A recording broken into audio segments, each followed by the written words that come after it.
Restriction endonucleases are simply enzymes which cleave DNA at a set target sequence. You could imagine them as a pair of molecular scissors that will cut the piece of a DNA at a specific place into fragments of varying sizes. The enzyme will cut the DNA at every point where the specific target sequence occurs within the DNA. Restriction endonucleases are also called restriction enzymes. In 1962, molecular scissors were discovered in bacteria. A bacterium called Escherichia coli have an enzymatic system that recognizes and destroys foreign DNA from microorganisms that pose a threat. Till date, 3,000 enzymes have been identified, out of which around 200 have unique properties. Many are purified and made available commercially. These enzymes are named for their bacterial genus, species, strain, and type. For example, EcoR1. The genus is Escherichia, the species coli, the strain R, and the order discovered is 1.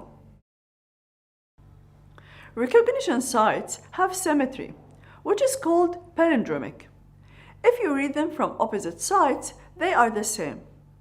This is like a word or sentence that read the same backward as forward. As an example, read, "Madam, I'm Adam."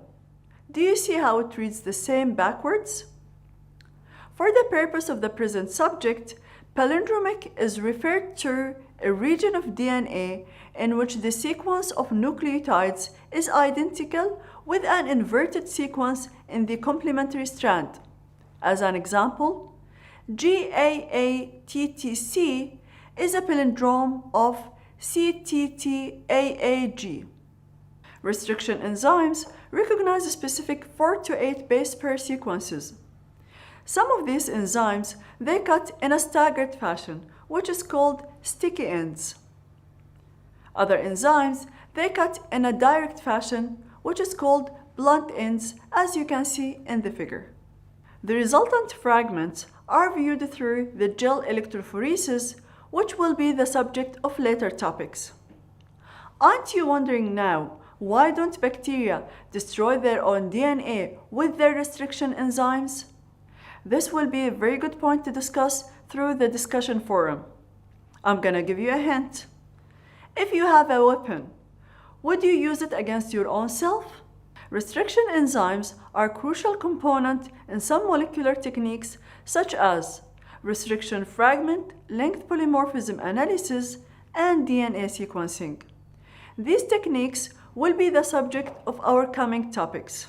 The major points you've learned from this topic: first, restriction endonucleases are enzymes which cut DNA at a set target sequences.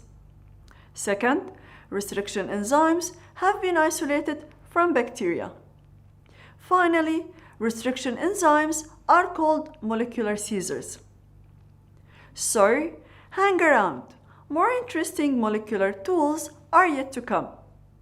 And next time you hear using DNA evidence and the different tests used, you will be able to put it in a scientific context.